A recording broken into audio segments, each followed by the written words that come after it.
Afternoon, hello and welcome to the Tour de l'Avenir, stage one of this under-23 race. It is the Tour of the Future. We have 8 days of racing, 9 stages over the next week or so, taking us from the northwest of France all the way to the southeast, from Morbihan to the Savoie. Today we started in Carnac and we're heading toward the small village of La Gacilly, 142.2 kilometers. 28 teams have taken at the start today, all national squads save for one regional team, and that's the Auvergne-Rhône-Alpes team. And this really is an opportunity for us to glimpse the stars of the future. Many of the riders in this peloton already a part of World Tour setups, but this is an opportunity for them to shine. It is the Mini Tour de France, first established way back in 1961. This now is the 59th edition of the race, and the first edition of the race won by Guido Di Rosso of Italy. And there's the stats of today. A lovely day here in Brittany. Sun beating down on the backs of these riders, around 23 to 24 degrees, and a light tailwind pushing them pretty much all the way to the smaller finishing circuits that we have. And there you go, that is the gap on the group out in front. We have a group of 6 riders en tête. They've been away for a while, and right now they're enjoying a decent lead of around 3 to 4 minutes. France are represented, Luxembourg, Poland, Italy, Denmark, Ireland as well in the mix. And as you can see on the screen, a couple of the teams that have missed things are indeed starting to pursue, because this move is pretty dangerous, especially with the tailwind. Be interesting to see how organised the rest of the teams get, but it is Germany and Switzerland now chasing. And I'm Matt Stevens. I'm delighted to say that I have alongside me a man with deep expertise in the juniors and the under-23s, which is a welcome relief for me. It is indeed Jens Dekker, all the way from the Netherlands. Jens, thanks for joining me, mate. I'm looking forward to these next 8 days of racing. Should be a bit of a treat, and we've never had this race, the Tour de l'Avenir, from start to finish. We generally have had the last couple of stages, so it'll be lovely to get a deep insight into how this race unfolds. Yeah, it's going to be very interesting.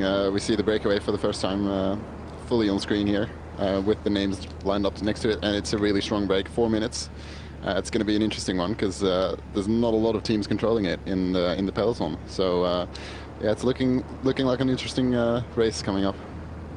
No, it certainly is. As I said before, all of these riders represent their national teams. Many of you who would have watched the World Championships in Glasgow only just over a week ago will be familiar with this, but this is one of the only other times, bar for the European Championships of course, that we see national teams.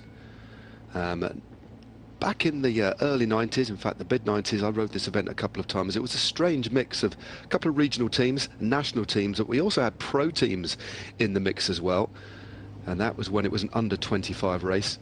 It is now an under-23 event only.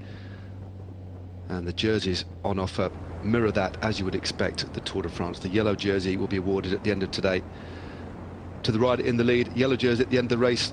The familiar green jersey for the points competition as well. Mountains jersey, polka dot, will be awarded at the end of the race. And interestingly, there is actually a white jersey for the best young rider. Given the fact we've got under 23s, that jersey will be awarded for the riders born either in 2003 or 2004. So a mirror image really of the Tour de France. And that is the reason this race was first established way back in 1961. It was an opportunity for the younger riders to actually show themselves on the roads of the Tour. The original race, in fact, was 2 weeks long, and they did the same finish towns as the Tour de France with a different start town, and that went on for about 6 or 7 years. And then it was in 1968 that the race, for logistical reasons, moved over to its own slot in September. And bar from 1 or 2 years where we haven't had the race, and we've had it all the way through, and of course bar 2020 for reasons that we all know. So let's run through the riders in this breakaway. The French hopes are represented by Pierre Thierry. He's the man sat at the back. Very easy to recognise these national colours. Luxembourg are represented by Loic Bettenhoff. Poland is the man on the front there, just swinging off now. That's Michał Podmorski. The man from Italy in the blue, just sat behind the Dane now and rolling through. That's Giacomo Villa. We've got Anders Foldager of Denmark. He's the man on the front pulling a really hard turn, and then rounding out the 6 riders in front. Again, very easily identifiable. The man in green, that is Dean Harvey of Ireland. And I tell you what, Jens, they are moving very, very quickly. And we talked about it briefly before we came on air. But I tell you what, this move with a gap of 3 minutes and 35 seconds, it's going to be hard to pull back. Yeah, this is a very, very dangerous move. You see the German team is controlling. We saw a Swiss rider at the front of the peloton as well. But it doesn't look like there's much control. The gap close to 4 minutes, and it's been there for a while. That tailwind coming up, it's going to be difficult. And the names in that front group are some serious hitters as well. We've got Anders Foldager is a stage winner in the under-23 Giro. For instance, that's just a really good rider. Pierre Thierry has been on stellar form recently as well, taking a couple wins in the national and sort of top two races. So there's some really strong riders in that group, and it's going to be difficult to bring back on this terrain, especially with that tailwind. Yep, the move went pretty early on. They actually moved through the only intermediate sprint of the day. That came at 45 k's in, and that was won by the Luxembourg rider Loic Bettendorf. Points there go towards the points classification.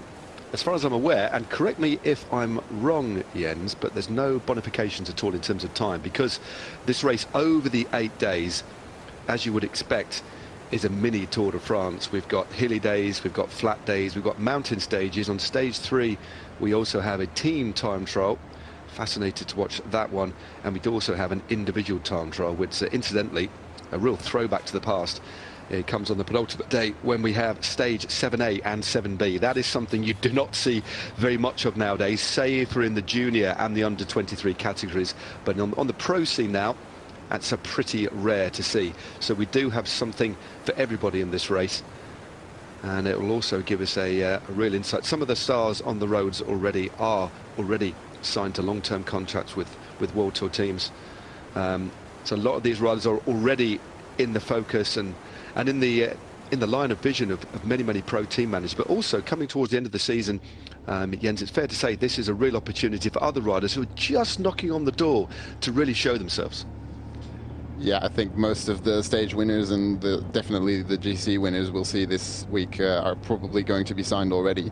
But there are going to be riders maybe just under that, or who can take a surprise victory, who are definitely sort of going to be on the radar of many pro teams, and it's a great opportunity, especially for these younger riders, to show themselves in a race, especially since it's broadcast the entire way through now.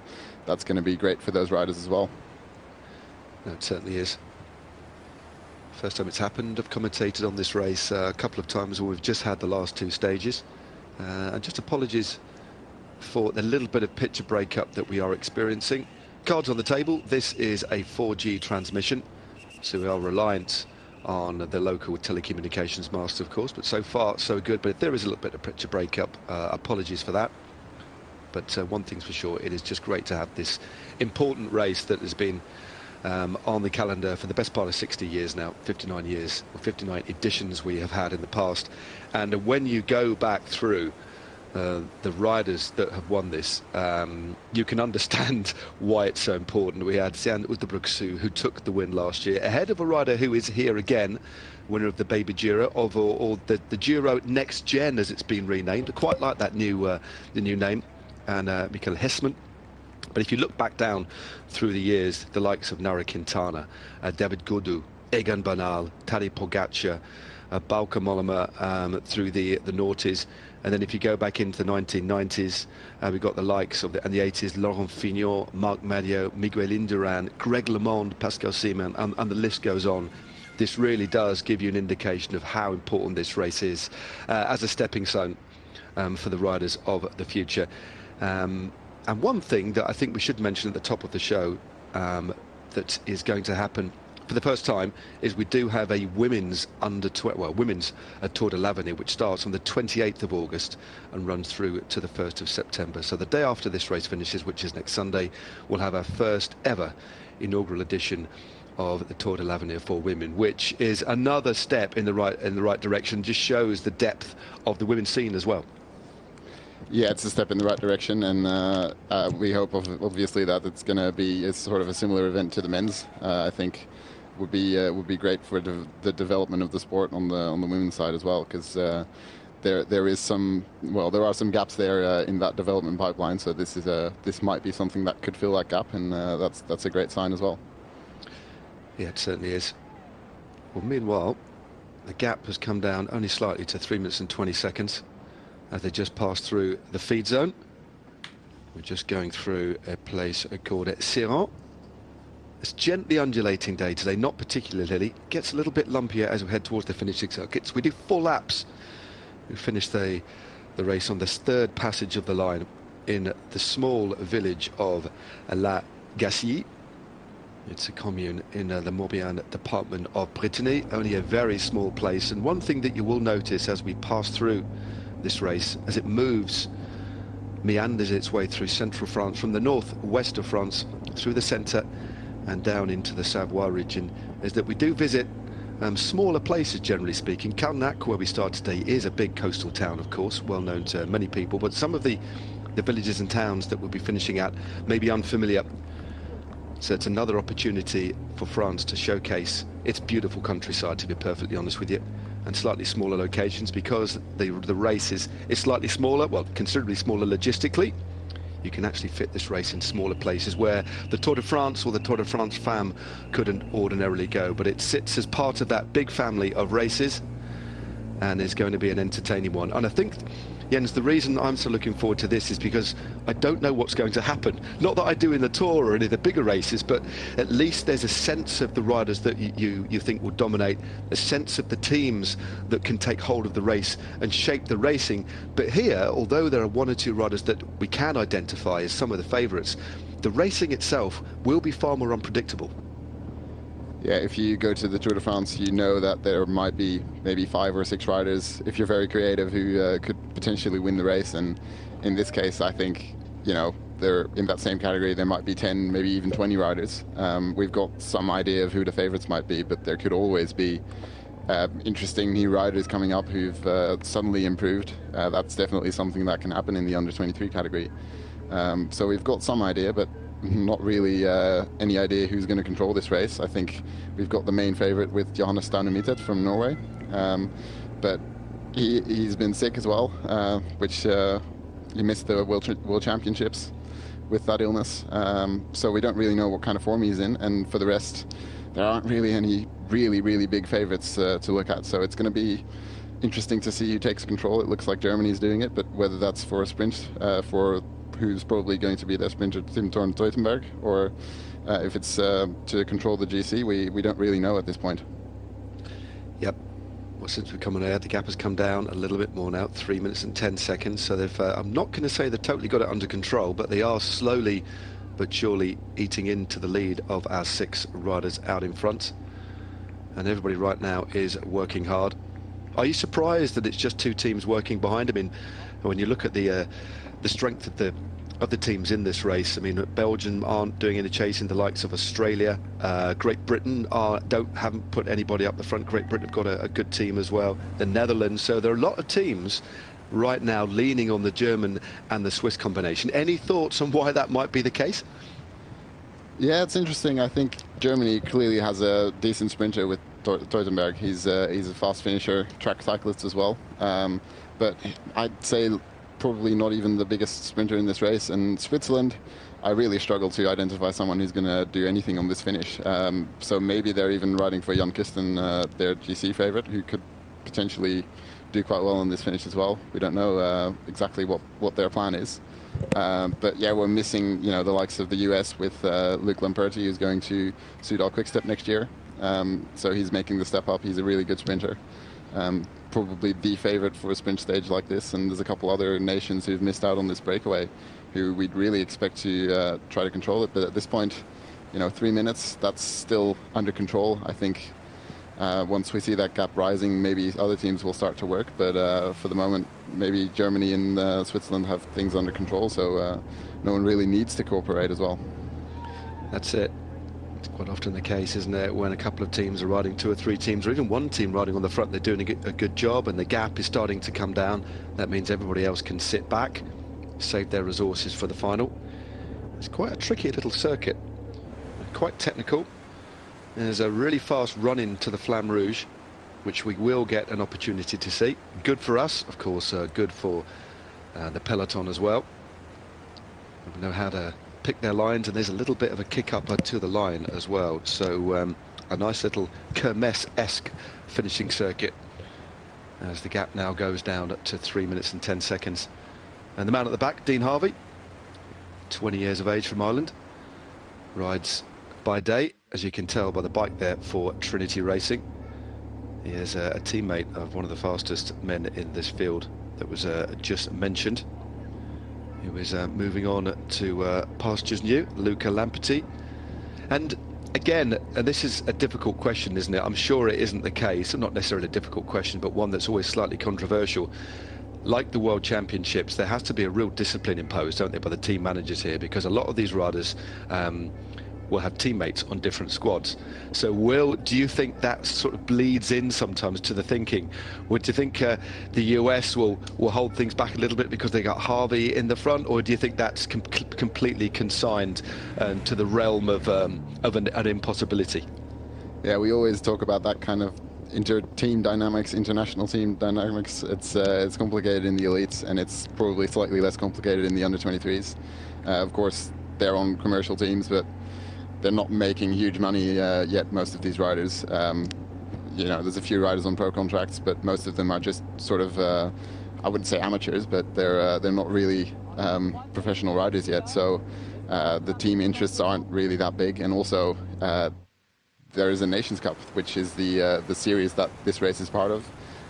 It's where the national teams under 23, they race together for about sort of 6-7 races a year, and so these riders are used to riding in their national teams and putting those team interests, the commercial team interests aside so, you know, I don't think that's going to be a huge factor, but it's always, you know, the riders know each other if they're on the same team. So we've got, in the break, for instance, we've got Anders Foldager is on an Italian team, which happens to be the same team as Giacomo Villa, his breakaway companion. So that's always interesting to see whether they work together in that breakaway scenario, because that could happen. I don't think a team is not going to chase down a breakaway because a rider from a different nation is in that breakaway. But I think that if this comes down to a fight between those breakaway riders, that could really play into it, and we should keep an eye on those two riders. Yeah, I do agree. It would be rather strange if we did see national teams backing off, and I don't think that would be allowed to happen, but you're quite right. Once breakaways establish themselves, or situations on the road unfurl where you are riding against somebody from a different country, but they do happen to be a teammate, that's where these little alliances may start to form. Just simply, quite often, if you're in a break of 6, looks like you're going to stay away to the finish, there's just an agreement, well, I won't chase you, and immediately that increases your chances of a win, doesn't it? Something as simple as that, a little bit of those little bits of relationships can prove to be very handy from time to time. 55.9 k's to go now. Now this looks like we've got another squad moving to the front, and it looks like it's Australia. Well, actually, it looks like he's just moving to the front for a feed by the looks of it. So my mistake there. Moving over to the right-hand side of the road, almost interfering actually with the chase briefly, as it now stabilises at 3 minutes and 10 seconds for our 6 riders out in front. Very effective fighting force here.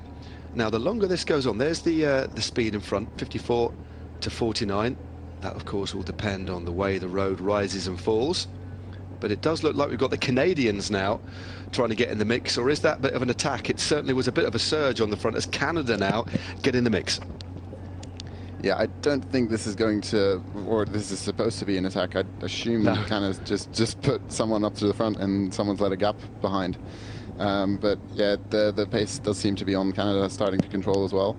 I think the gap stabilized now. Just a few minutes ago we saw it drop a little bit, and it was because some of the riders in the breakaway took a feed bag, which is something you don't often see in the pro ranks as well. But just these team cars, they probably don't only have one team car, which is probably stuck behind the peloton, doesn't want to move up too much. So the rider's taking a feed bag. Usually well, Well, that's interesting. Just interrupting that discussion, Jonas Stanemit listed as an abandon, so that's the main favorite out of the race. Well, there we go. The winner of a second place overall in this race last year, the winner of numerous races this year, including the biggest race aside from this one for the under-23s in stage racing terms, aside of course from the World Road Race Championships, the Baby Giro, or the Giro d'Italia Next Gen as it is now known. That is doesn't come as a massive surprise based on what you were just saying, but is a blow for the race, but certainly does open up the general classification, because I think, Jens, without dwelling too much on a rider that's now abandoned, he was, I think, the 5-star favourite, and the rest were like 4, 3 and 2, I think. So a big shame for the Norwegian squad, who are going to have to reconfigure and now look for other objectives within this race. But no, a big blow. Clearly just wanted to try and test his legs to see, but at this sort of level, at these sorts of speeds, there's no real hiding places there as he looks to the future to step up to the World Tour team at Jumbo-Visma. It's interesting to see that he even took the start. We don't exactly know what's going on, of course. There might be something else going on. But yeah, he won the stage in the Czech Tour before not starting the next day with an illness, and had to skip the World Championships. And now his hopes of winning Tour de l'Avenir are also shattered, it seems. Well, that's the thing about the Tour de l'Avenir. He's got the rest of his future ahead of him. But try telling that to a young man who's wants to try and win this exceptionally prestigious race. Well, after those little flurries of moves off the front, it is still only Switzerland with one singular Canadian rider. And Canada have got an interesting team here. Quentin Cowan, Riley Pickrell, Mathis Julien, Philippe Jacob and Michael Leonard. Michael Leonard, of course, plies his trade by day for the Ineos Grenadiers and is an exceptional talent, a very slight figure, an exceptionally gifted climber, so watch out for him. And they're rounded out by Luc Valenti as well. So it is Canada that are now on the front. Again, Jens, from the Canadian team, do you think this is more worrying about the general classification, or do they have a sprinter that we should note amongst their number? Yeah, I think their GC leader has to be Michael Leonard, but I don't think he's got the reputation to back up them chasing down this breakaway already for the GC. I think it's probably going to be about Riley Pickrell, who is probably going to be the sprinter. He's not the only fast man in that team, but he's definitely the one with the biggest reputation. He's also a 4th year under 23, which is something we should look at. Of course, it makes a pretty decent difference if you're 19 or if you're 22 in terms of experience, but also in terms of just development. So he's one of the older riders in this race. Has got a couple good results under his belt. For instance, in the Tour of Brittany in France this year, he got a couple stage podiums in sort of flat-ish stages. So he's someone to look at for Canada today. Well, I'm going to be learning a lot, and I believe you will at home as well. I hope you're enjoying the early coverage. We will take you all through all of the week, all the way through to next Sunday, where the race finishes in the Savoie region. In the mountains, we do go up one brutally hard climb. We've done it before in the past, back in 2019, the Col de Loos, which of course we saw the Tour de France go up. Didn't finish at the top, descended back down and kicked up the other side, which saw of course the capitulation of Tadej Pogacar. A brutally hard climb, one of the hardest climbs in the Alps, it has to be said. But that's for the back end of the week. Another flattish stage tomorrow. Then we've got some hilly, punchy stages. And what interests me about this race as well is, and it's not just because we're looking at the under-23 riders here, who of course won't ride the same distances as the pros, is the fact we've got two particularly short and punchy mountain stages of only about 60 Ks, and I'm very much looking forward to those. I wouldn't imagine the riders are quite as much as me and you and the rest of the audience, but those should be thrilling. Well, there will be a couple of riders who are really looking forward to those stages, but I think the majority of the peloton is going to fear them.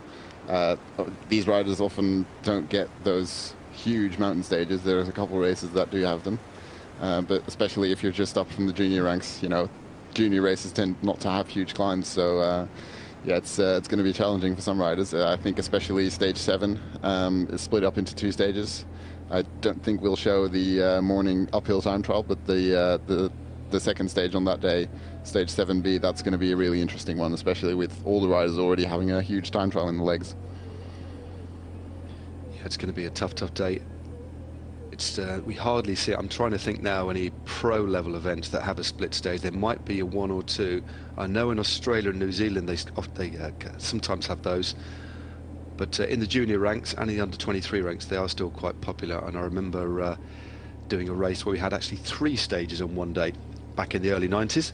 I'm still suffering flashbacks and nightmares from that one, but thankfully I don't need to do that anymore. But no, we are going to be treated to some really intriguing racing as we pass through the centre of France. But today we start at the seaside, and next Sunday we'll be ending up in the mountains. But today it is destination Gacilly, and this lumpy little finishing circuit. We actually hit the entrance to the finishing circuit with about 24 k's to go. And then we'll do half a lap before we hit the finish line for the first time. Then we'll commence 3 full laps of the circuit. But the gap is now starting to come down, 2 minutes and 40 seconds. Despite the high speeds here, despite the fact we've only got 2 teams chasing, and maybe the Canadians have joined in as well, the gap is starting to come down now, Jens. Yeah, it certainly is starting to come down, which is surprising because that group does seem to be going for it full gas, but the peloton behind, some riders really trying their hardest to close this gap, it seems. So yeah, there's no holding back at this level. They're just racing as fast as they can, it seems. Yeah, this is flat out.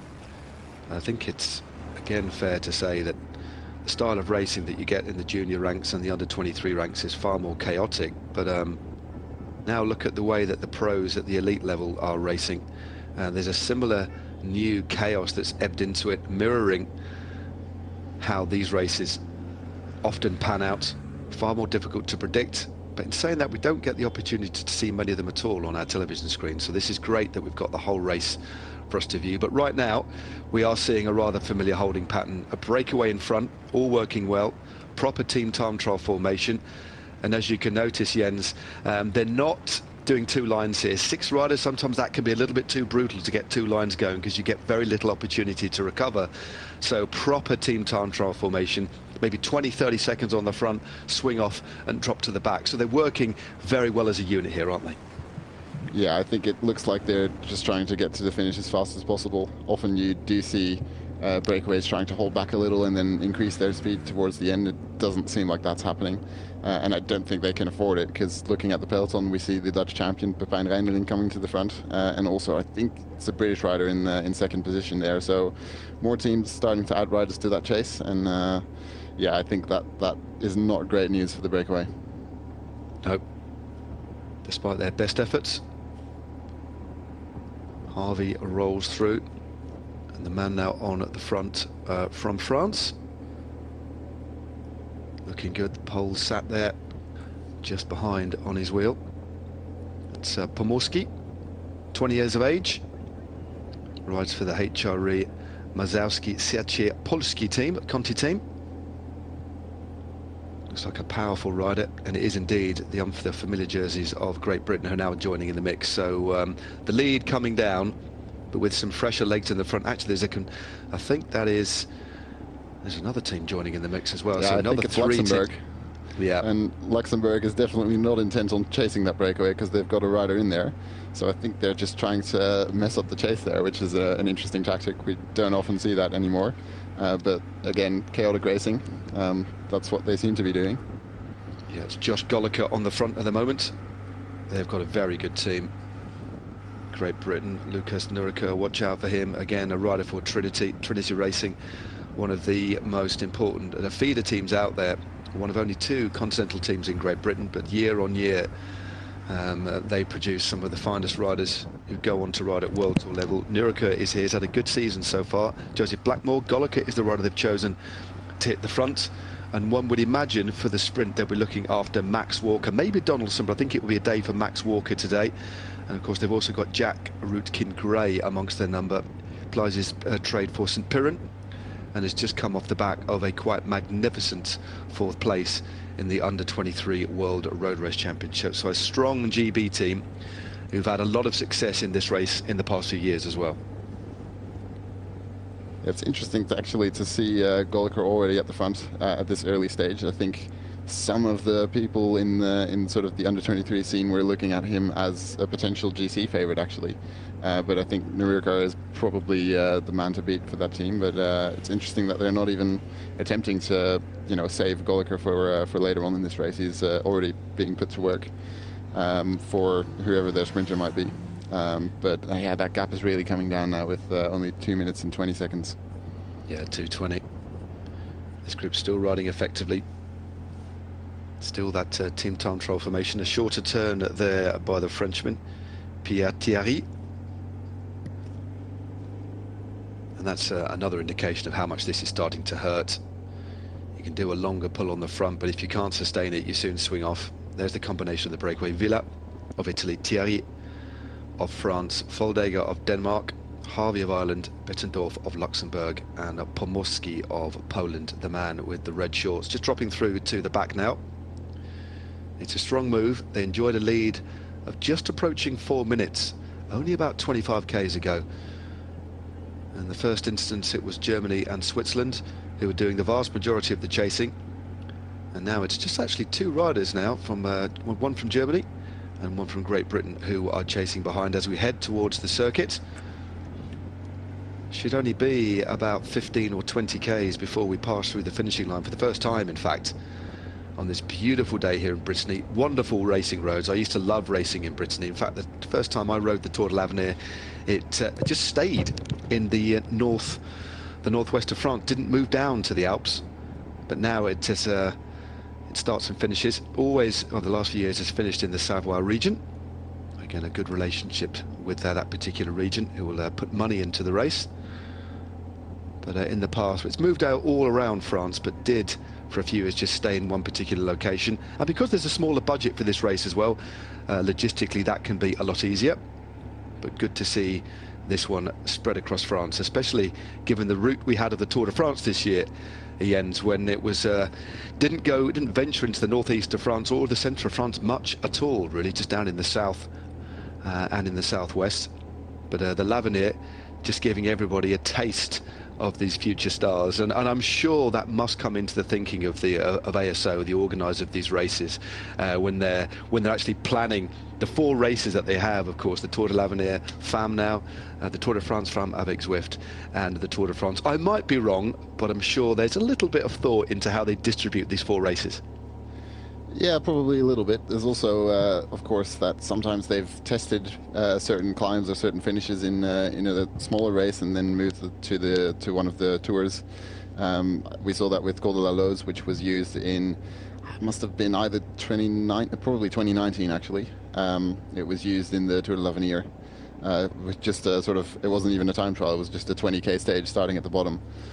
Which I think was won by Alexander Evans that year. And then, of course, the next year they famously used it in the Tour de France. Now we're back again this year for the Tour de l'Avenir as well, and in the Tour de France, actually. So they've often they do the same thing in the Critérium de Dauphiné, of course, testing out finishes, seeing how they work in a slightly smaller race before they throw the really big race on that course. But now we're seeing the peloton sort of blocking out. It doesn't seem to be like there's anyone really chasing anymore. Yeah, just spread across the road, lots of riders looking across at each other, and maybe some of the DSs have said, okay, we're not going to ride unless anybody else rides as well. Quite often when you get 1 or 2 other teams joining the mix, that can be the catalyst for other teams to join in. And often communication, though, at the pro level, I'm not too sure what the communication's like at this level amongst the riders in relation to road captains, but it is going to be slightly different. Although these riders will be relatively familiar riding the under-23 circuit, some of course riding several World Tour races this year, but the communication amongst the riders when it comes to making decisions and trying to communicate with other teams is something that maybe isn't quite as set in stone as it is in the pro peloton, and then maybe a little bit more brinkmanship takes place as a result. Yeah, definitely, and there's also no communication back to the team car, so if they want to talk to the DS, they have to drop back all the way to the team car, so that makes it more complicated, similar to what we saw in the World Championships. But I think What we're seeing here, the peloton spread out across the road, it's just for that climb coming up. So we don't really have a kilometer marker in the top of our screen, but it does look like we're about 43 kilometers from the finish, because there is a climb starting now, just a 4th category climb. I think the riders just want to be in good position for that. Indeed. We had one climb already today. That was the Côte de Cadoudal, and the next one is the Côte de Saint-Congar, 1.2 Ks at 5.6%, so not overly steep, just over a K long. There we are, right on cue. Here are the stats for this climb: a 4th category climb, 3, 2, and 1 points on offer for 4th category climbs in the Tour de l'Avenir, and for the 3rd category climb that we had earlier on, 5, 3, 2, and 1. We've got all category 1st and 2nd, but they will come a little bit later in the week. 2:10 is the gap now for our 6 riders in front. And I think, as you quite rightly said, Jens, the shape of the bunch changing, just so some of the GC riders perhaps are just moving to the front, not so much to attack this race, just to make sure they're in a pretty decent position. And Australia now moving to the head of affairs, Belgium in the middle in that blue jersey, and also, you'll be glad to see, the Netherlands also in the mix there as well, Jens, just in the centre. And while we're looking at these jerseys and we're getting slowly used to the composition of these teams, who should we be looking out though from the Netherlands in this race? Yeah, it's always difficult to name a specific name. I think Tijmen Gaat is their man for the GC, and all the other riders could go for stages, but we're seeing the sprint for the KOM jersey now with Loic Bertendorf and Pomorski, the Polish rider, going for it. It's interesting to see who's going to win that sprint. Yeah, really big acceleration just over the top. It is the Polish in the slipstream. If we just move through to the top, we've only got a couple of cams. It looks as if it is going to be, I think it's going to be Bettendorf who maybe took that one from Pomorski. Difficult to say, but they have gone away as a result. Big gap has opened up. Such a significant gap that you wonder if there's the line. Not too sure who got that one. Your guess is as good as mine, but it certainly was close. It was the Pole who was in the slipstream of the man from Luxembourg, and we'll get confirmation from that as soon as we can. And that is the final categorised climb of today. Only a 3rd and 2nd cat climb today, and 1 intermediate sprint, as the group behind are on the lower slopes of the Côte de Saint-Congar. More of a long drag than a climb, and they went up that very quickly indeed. Actually caught me unawares there, Jens. Yeah, I think it was probably Pomorski, the Pole, who took it in the end. He was a little bit in front of Bettendorf the last time we saw them. But they're back together in this group. Let's see how quickly the cooperation starts up again, because this is always a moment that could cause some confusion, with especially those 2 riders just doing a full-out sprint. They'll probably feel out on the legs, so they might not be too happy to work too hard right now.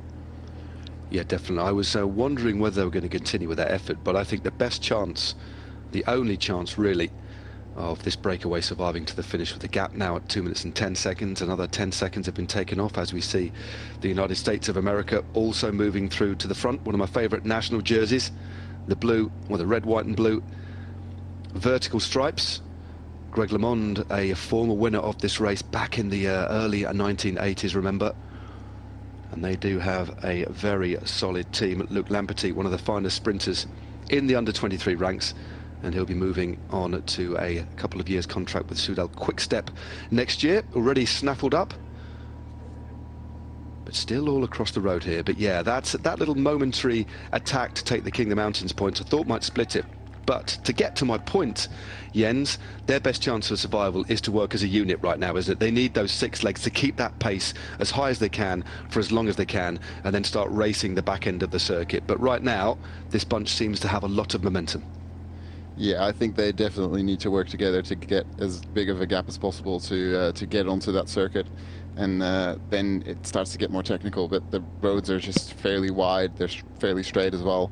It's quite easy to control this race right now, so the peloton is going to aim to bring that gap down as much as possible before the twisty final circuit starts, because if they get on to that circuit with 2 minutes of a gap, then I think they do have a chance with all those corners that we'll see there. Yeah, the circuit is around just over 7 kilometres long, and as Jens was just describing, or at least alluding to, it is pretty technical. The last kilometre is relatively straight. As they pass through the finish, there's a hard left, and then at least 7 or 8 pretty hard tight corners on this particular finishing circuit as we look at the lineup for the United States. Lampetit, Riccicello, Petit Saint-Romain. Riccicello, another interesting rider. Do watch out for him. Many of you will remember him. He rides for Israel Premier Tech. Had some good solid climbing results in the Giro d'Italia, and again that just shows you the difference. Although these riders are all under 23, we've got that separate classification for riders who are 19 years of age or just over, but there is, even in the under 23 ranks, and it's even wider than I think it was a few years ago, it's fair to say, there are some riders already that have got Grand Tours in their legs here. Now you could argue, is that fair? That's maybe a discussion for another day, but the fact is there are fully fledged World Tour pros in this field, and also riders who are essentially still amateurs, and everything in between here. Yeah, Riccicello is the prime example in this field of someone who's already done the Giro d'Italia. He's a fully fledged professional rider. He's the only one who's done a Grand Tour, as far as I'm aware, in this field. So that, in some way, that must be an advantage, just the experience of such a long race with so many climbs in a professional environment. Whereas some of these riders are just on amateur teams coming to, and this is the biggest race they've ever done. So that's obviously a huge discrepancy. Whether it's a good thing or a bad thing, you know, there are more riders who could technically start here. You think of the likes of Carlos Rodriguez, Juan Ayuso, even Arnaud Delis. They're all still under 23s. They could all start here, but they've chosen to ride their own World Tour schedules. And Riccicello is one of the only riders who has chosen to try to win this Tour de l'Avenir, and I think he has a pretty decent chance as well. Yep, especially looking at the parcours towards the back end of this race. It does get, as we've described already, exceptionally mountainous. Some of the biggest climbs in the Alps that they will face, some of the hardest slopes, but that's a long way off yet. That's deep into next week as the pace just slows ever so slightly. United States in the centre, the squad of Kazakhstan also moving up as well. 27 national teams and one regional team make up this field. Many of these kits you'll of course be familiar with. I'll just go through the list of nations just before things hot up. As we head to the front, our 6 riders still moving pretty fluidly, pretty effectively together. Top left, 2 hours and 20 minutes of racing. It would be handy if we could have the distance to go perpetually on the screen, but there we go. That's the metric they've decided to go with here. But we've got Belgium, Australia, Austria, Canada, Spain, Denmark, the Czech Republic, Colombia, France, Great Britain, Germany, Ireland, Kazakhstan, Japan, Italy, Israel, Luxembourg, Mexico, the Netherlands, Norway, Switzerland, Slovenia, Portugal, Poland, the United States of America.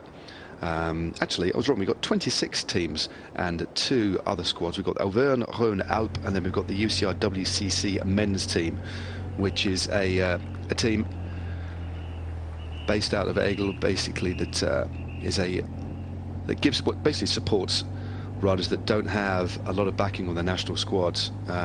Travis Steadman is there from the South African team. Alberkim Fokus and Hamza Amari are there as well. And we've got a couple of Eritreans, Akilu Arifeni and Abid Aman. So that's a mixed team. They also have a squad in the World Cycling Championships as well, in the World Road Championships, which is just gives opportunities, and a very, very important team. And my admission from that was, I'm sorry for that, but it's a very important, worthy. It's difficult to name them in terms of what I think it's best to name it a special squad. I think it's probably the best to basically give opportunities for emerging talent with nations that don't have a lot of support, is the unworthy way to say it, I think, there, Jens. Yeah, and we can, go the long or the short way about this, but there are some pretty decent riders on that team. Maybe not the most known riders, but last year we saw, for instance, Vela Berhe, who is currently on the Green Edge team, the Jaco Alula team. So, and proper World Tour rider at this point, and he was on that team last year and getting some good results. And I expect we might see some similar results from the riders this year. They'll certainly get stuck in the mix, that is for sure. Meanwhile, the gap's holding steady now at 2 minutes as we head ever nearer the start of the finishing circuit. Just under 25 k's to go. They'll enter this 7-kilometre circuit. And the gap's holding steady at 2 minutes, but the shape of the peloton has changed behind. Not quite the same sense of urgency as we saw before, but since we've been on air, in the best part of 40 minutes, they have managed to slice a good 2 minutes, or just under 2 minutes, off this lead. So I would say it's advantage peloton at the moment. And I do agree with you, what you said earlier on, Jens, is that I think right now there's not so much a pacing strategy here, is there? As we look at the briefly, we're looking at the virtual lead on the road, that they are actually riding flat out here. It's not about holding anything back. I don't think they can afford to necessarily do ride too much of a nuanced pacing strategy on this course, because the bunch is moving pretty fast behind. Yeah, normally you would say so. I do think they might have slowed down just a little bit, whether that's due to fatigue or due to a sort of pacing strategy. It's hard to say at this point. But I don't think these riders are all sort of at the same level. I think there are some riders in this group, maybe one or two, who really have something left, who are not pushing as hard as they maybe can.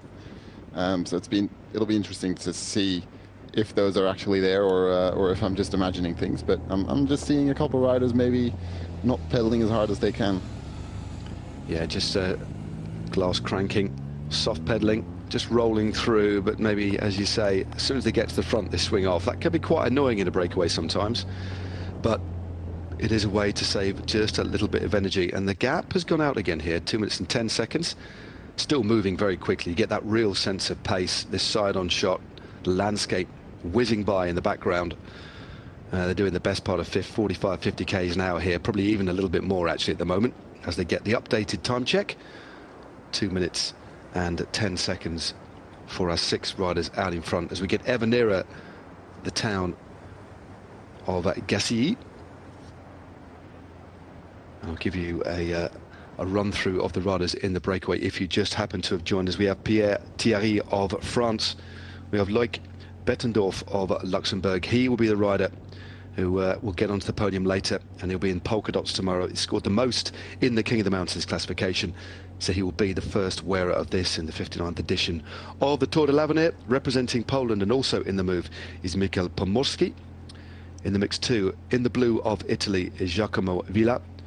We've got Dean Harvey of Ireland, and rounding out our 6 men in front from Denmark is Anders Foldager, a very capable rider indeed. He's the man just on the front, just making way for Dean Harvey. And there's a good shot of Harvey. Elbows at arms at 90 degrees. Super aero. Now this is one thing. You talked about the lack of radios here, which I think is a massively important thing. Now, how will these riders be able to communicate? There's no other way apart from dropping back. So a lot of faith is given to these riders, isn't it, in terms of making sure they stick to a plan, which is very difficult because most plans get thrown out the window in a race because it's so chaotic. But this is where you really learn as a manager about your riders and their ability to make decisions while under pressure. Yeah, I think it's for the DSs. It's definitely about, discussing multiple scenarios and giving the responsibility to just one or two riders who have to make the decisions on the road. Of course, in this peloton, we see a couple of nations who have to decide based on just the time gaps that they're given through the signs on the back of the motorbikes. They have to decide whether to chase, whether to sit back, and it looks like now some of the teams have decided to start, riding like professionals in their team formations, just all together, trying to stay at the front. And this, I think we're about 33 kilometers from the finish. We still don't have the kilometers up on the screen, but that's just based on the time we just rode through. I think it's about 33 kilometers to go.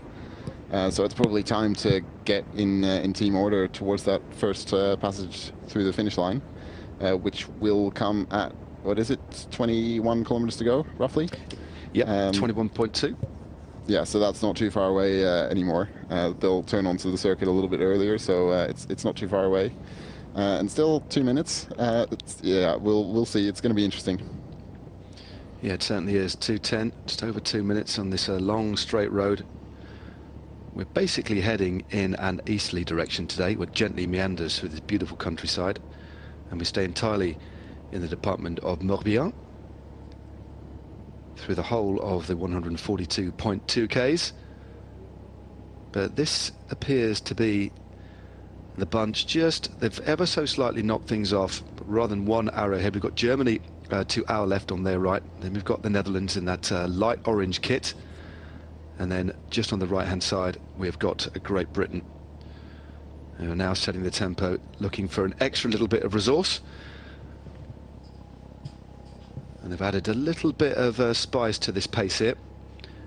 And this is one thing where it's really interesting to see how the riders... Now, earlier on we saw the Canadian riders surging off the front, and quite often in the junior ranks and early ranks of the under-23s, riders are still getting to grips with technically how they ride. I mean, I know that riders are maturing a lot quicker now and are hitting the ground running. Certainly not fully formed, but very capable of mixing it with the World Tour pros. But from a technical perspective, these are the sorts of races where you really learn how to feather the power a little bit, just gradually build up the pace rather than splitting things. And that's always something that I find fascinating, is what we're looking at is riders with potentially big futures, but by no means the finished article. So many aspects of roadcraft still yet to be finessed. It's wonderful to watch. Yeah, it's one thing to have a big engine at a young age. You still need to know how to use it, and that's what most of these riders are still learning. Just looking at this group, I think, have we just lost a rider? Does seem that way. I think we have. Yep, looks like we have. I think it is the rider. I think it's the Irishman's still there. The Italian is still in the mix as well. I think the Polish rider is still there. Foldager is in second position. I think it's the Frenchman by the looks of things. It looks like it's Pierre Thierry who we have lost, unless he's just dropped back to the team car. The gap goes out now to 2 minutes and 25 seconds. And Great Britain again on the right. In the centre, we've got Denmark, one singular rider from Kazakhstan in that yellow and light blue kit. Still, it looks like the German squad on the right-hand side. So, yeah, not too sure what's happened to Thierry, but it could be that he might have just dropped back to the team car for that shot. He didn't appear to be looking in any type of distress, Jens, or he could have had a mechanical. That remains to be seen. Yeah, no, that's one of the issues with this race, the 4G broadcast. We've only got two cameras on road, I think, so no camera behind the peloton either. And I'm just looking at this, I do think Pierre Thierry is still here, and it might be Dean Harvey who has dropped from this group. I think Thierry is at the front. Oh, right, okay. Certainly listed on the graphics. So, sorry, I thought I saw Harvey, but that was my mistake. It is indeed.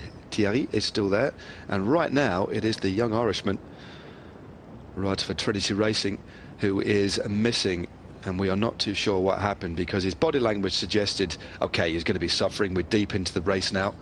Got around 30, or just over 30 kilometres to go approximately. Apologies for the lack of ticker on our screen. We've opted for the time elapsed instead.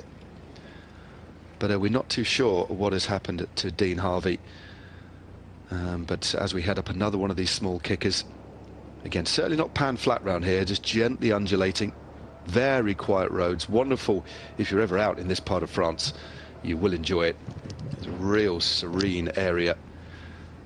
But one thing is for sure, it is pretty lumpy. As the gap continues to go out here, this is an interesting one here. We've finally got the top left 30 Ks to go. So that means we've only got around 5 Ks till we enter the circuit, and then a further 3.5 Ks till we pass through the finish line. 5 riders left in front, but that gap's gone up again. So it's back in the to advantage breakaway, although it's still in the balance here. This is by no means a done deal either way, is it at all? No, it just looks like the riders in the peloton have stopped really chasing, and they're just controlling the peloton for the sprint. But whether that's the right choice with a strong breakaway still with 2.5 minutes out front, it's going to be interesting to see if that's the right choice. But the riders just in team formation in that peloton, looking like they're pretty sure they're going to catch this group. But, you know, we've got this old rule of a minute per 10 kilometers. We're coming pretty close to that mark, just 5 kilometers to go until that point. So it's going to be interesting. Yep, we are.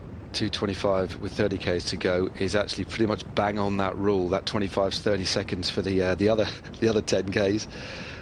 So yeah, this is it. Finally in the balance. And of course, these riders will know exactly what the gap is. They won't hear it through the radio for reasons we've just explained.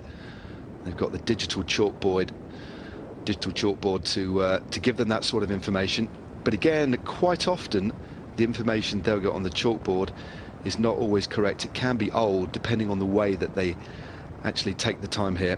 If it's with transponders, it's accurate and updated all the time. But quite often, the motorbike just gives them certain points on the road. But it goes out again, heading north now towards nearly 3 minutes, 2 minutes and 40 seconds. Still Great Britain in the white on the right. And then the other white jersey on the left-hand side of your screen, it is Germany still doing the riding. Then we've got this vacuum in the centre, occupied by a couple of Belgians, and looks like the vast majority of the Dutch team. As this group out in front, now reduced to 5, continue to build their advantage. This is looking good now. Yeah, maybe they have actually held something back in the previous section, and they've just upped the pace. Of course, Harvey dropped from that group might be a sign of that. Just feeling the upping of the pace, that could be it. And it does look like they're motoring now 240 with less than 30 k's to go. I think the kilometers have just disappeared again. But yeah, that's it's going to be, you know, I think someone is going to have to chase at some point, but it's going to be up to, you know, who's going to decide that first, who's going to put someone at the front to chase full gas in the peloton, because currently they're just keeping their teams at the front, but they're not really chasing down this breakaway. Exactly, and this is where information is key. This is where having a road captain who can make those decisions and stick by them. You cannot be wavering in your decision, even if you make a decision that ultimately turns out to be the wrong one. This is about the strength to make those decisions on the road.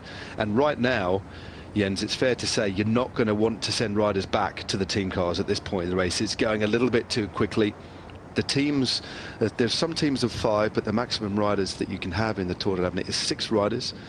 And if you want to try and bring this breakaway back, and you've got a GC rider to defend, potentially a sprinter to look after as well, and there is Harvey. We don't know exactly what happened to him. We didn't see him get dropped. He didn't look to be in any form of distress, but he is back in the peloton now with his telemechanical. That's unfortunate for the man from Ireland, but Harvey is back in the fold, in the peloton, and we have 5 riders heading towards, thundering in fact, towards La Gacilly, the location of the finish of the opening stage of the Tour de l'Avenir. And the bunch moving quickly, but they're actually moving at around the same pace as that group in front, who continue to ride exceptionally well, aided by that little bit of a tailwind. And because they're moving so quickly, although the kilometers remain the same, there's actually less time on the road. The faster you are, the shorter time, the faster you go for a set distance, the shorter time you have to bring it back as well. And that's something that comes into play. And that's where this maturity, the relatively tender age of these riders will come in as well. It's the ability to think rationally about how to use the resource that you have at your disposal. That's really crucial here, isn't it? Yeah, definitely, and I think we've just turned onto the finishing circuit, so 25 k's to go. This is actually the climb on the finishing circuit. It's not the climb to the finish line, because that is also slightly uphill, but this is the, yeah, it's not a very long climb, it's not a very steep climb, but it's going to be the climb that partially decides the ending of this race. The peloton's not quite there yet, but the break is on the final circuit. It is, it's a long drag. It doesn't climb up particularly high. The lowest point they've actually joined it now, they're at 15 metres, so pretty much at sea level for the vast majority of the day today. It goes up to 68 metres, so essentially a long drag, as you can see. It's a slightly smaller lane as well, so we might see a little bit of activity from the group behind as they funnel right into this smaller lane. It's certainly not super narrow, but it's certainly narrower than the main road that they're currently riding on. But right now, under this dappled light, and the breakaway still working well together, it's the Italian Giacomo Villa who is on the front. Rides for the BSC Carrera UCI Continental team. He's already won a UCI race this year. A very capable rider. And he's the man on the front. Here we go. We just see that movement now, Jens, can't we, for that right-hander that's coming up. That activity that we're so familiar with as they get to that pinch point. Yeah, it's all the big teams who want to be at the front right now, turning onto this climb. It's crucial because it's very hard to move up on that technical finishing circuit. It's only 25 kilometers to go, so there's not a lot of time to move up if you are in bad position at this point. Just coming towards this plateau, and again, not much opportunity to ride up the inside as well. That climb, there was basically a ditch either side, So you often see riders taking a bit of a gamble and taking the cyclocross route, but that climb doesn't offer up the opportunity for that, as we see now Switzerland on the left-hand side of our screen. Head-to-head, side-to-side, drag racing what looks like to be the entire Greater Britain squad as we head into that corner. The breakaway of 5 already over the top of this long drag. Can hardly call it a climb. Over very quickly, and it is Great Britain who emerge in first place, but Switzerland not too far away. And the pace they're setting now, I think they might start to eat into the lead, because this is where they really do need to start chasing. And in fact, it's one of the riders from the Netherlands who goes on the offensive here, Jens. Yeah, it does look like this is an actual attack. I think they were just pacing hard before, but this is an actual attack from one of the Dutch riders who rides for Jumbo-Visma, which means there are only a couple of possibilities. But there are actually, just looking at it, 3 riders from Jumbo-Visma on the Dutch squad. So we'll have to figure out who that is a bit later. But a couple of riders joining that. Looks like it might be Archie Ryan already trying to latch onto this move. So it's actually the favourites already for the GC who are attacking right now. Don't know how they're going to close 2 minutes and 40 seconds on that breakaway in the last 24 Ks in a small group, but it looks like the race is on. Yeah, it does look like it's Archie Ryan. Of course, he rides for the Jumbo-Visma development team. He's moving on to EF Education Easy Post next season, so not staying with the Dutch team, but a man of real capacity and promise. The gap still holding steady at 2 minutes and 40 seconds. As you say, for a group this size to bring back 2 minutes and 40 seconds, I think it's going to be a difficult task. We're just looking at that big attack right at the bottom of the climb, carrying the momentum gained by the other riders, and has torn a little group clear. Well, it's actually quite a big group. It looks, Jens, to be about 10 or 12 riders as we shift back to the front of the race. And our 5 riders still en tête, still moving very quickly with only 23.4 Ks to go. And in a couple of Ks time, we'll get our first glance at what the finish straight is like. Yeah, it looks like these riders are still on the descent, but this is actually, I think, where the final climb starts. Or final climb, it's not really a climb, but the final drag up to the finish, those last 500 meters at about 4%. So it's definitely not a flat finish. This is the breakaway, the early breakaway of the day, or rather what remains of it, because there's only 5 of the 6 riders left, and they're going on to the final circuit. Or rather, the first passage of the finish line, in fact. Yeah, there we go. They pass through the finish line. It is the man that we're wearing the King of the Mountains jersey on the podium today, assuming that he finishes okay. And that is Loic Bettendorf of the Luxembourg. And the clock continues to tick. It has been the break of the day, and the peloton behind has fragmented. It looks like it's going to be knitted back together. Some real impetus here.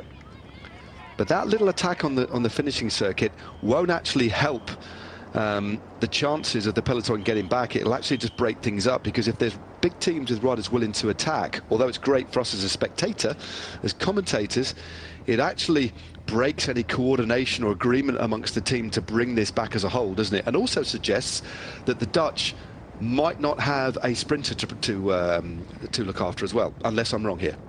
No, the Dutch definitely don't have one of the top sprinters. I think they've got a couple of riders who could do well on a finish like this, but probably no one is going to win against the out-and-out sprinters. So they've decided to adopt an aggressive strategy, but yeah, they still have to catch that breakaway if they want to win the stage. So that's still going to be a problem for them. The pace does seem to be on right now, but this, I think, is still the riders who they think they're still on attack, and now the realization has come that the peloton's back on their wheel, and we'll have to see who's going to take it up now. But the pace might stall a little bit now. Well, they've still got this finishing straight to come up. It's been a couple of minutes, or just shy of 2 minutes, since our group of 5 moved clear. What a great shot that is of the peloton behind. It is Great Britain and the United States of America. They've just, well, there we go. It's 1 minute and 36 seconds. If that is correct, they've shaved a lot off that lead. This is looking a little bit more likely that the break may be caught. That stinging acceleration on the climb. A couple of little gaps here showing that there's some pretty tired legs already on this opening stage of the Tour de l'Avenir. The crowd applauding the riders as they roll through the finishing line. It's certainly not a big climb, but it is a nasty little drag to the line. A couple of riders here really starting to struggle, been jettisoned out of the rear of this peloton of 161 riders. 28 teams represented, and it looks as if the racing here, Jens, is really on now. Yeah, and in fact, I think this might be Luke Lamperti. I think he's the only rider for Trinity on the US squad, so I think he's on the attack, which is a surprise because he's actually the main sprinter in this field. So interesting move from Luke Lamperti and the American team. Maybe he doesn't feel like he's got the team to chase this down and he's going to do it himself. Certainly could be the case with only 20 Ks to go. Meanwhile, up in front, they'll know that the lead has started to crumble. But what they will know behind is that there is a real lack of cohesion. Well, in fact, they won't know that. All they can see is the time gap. They won't be getting information from the radio just to inform them of how things are going behind. But this little splinter group going off the front, it does look like it is indeed Lamperti. He's been running a specialised bike. I noticed the big S on his head tube. So Lamperti on the front. He's got a rider from Great Britain with him. As soon as we can recognise him, I'll let you know. But we're just coming to the 20 kilometres to go point, and this little duo have opened up a decent lead. Yeah, it's a good lead, but it's going to be difficult to close that gap with just the two of them. It's actually Max Walker who's made it into this group. But two riders against a group of 5 riders. You know, the 5 riders obviously tired from the whole day's racing, but you know, it's just 2 riders. It's going to be very difficult to close that down if no one else comes across to the two of them. Well, it is indeed Max Walker and Luke Lamperti, both teammates at Trinity Racing. Max Walker fresh off the back of a 9th place finish at the Under-23 World Road Race Championships. As we look once more at the competition of our group out in front, Villa, Thierry, Foldager, Bettendorf and Villa. That is the group out in front, 5 strong. And they've got a lead of about 1.5 minutes with just under 20 kilometres to go. And the group trying to get across, although it's a big ask, Max Walker and Luke Lamperti, both of the same continental team, but both riding for their respective nations. And that was interesting. Lamperti not willing to work with Walker unless he's actually starting to suffer. And that quite often happens. Might just need that little bit of an opportunity to rest up. But most of Lamperti's wins, actually, I think looking back at all of Lamperti's wins, have all come from group finishes, haven't they? Yeah, he is a sprinter mostly. You know, he's not known for his time trialing ability. He's not known for his climbing. He's mostly a sprinter. That's why he's gone to that Soudal Quickstep team for next year. So it's a very interesting move to see him on the attack, which indicates that either he's not confident in his sprint, which I really doubt, or he's just decided that this is not the way to win the race and he has to attack somehow. Exactly, perhaps thinking, well, there's not enough cohesion behind, the gap isn't coming down quick enough, and there it is, 1 minute and 45 seconds it says.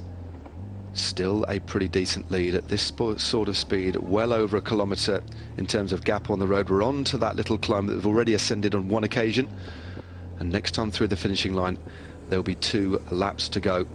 And meanwhile, the chasing group of Luke Lamperti of the United States of America, and of course his erstwhile teammate Max Walker, they haven't got too much of a lead over the group behind. There does seem to be a little bit of cohesion. In fact, it's saying it's only 15 seconds. That certainly looks about right.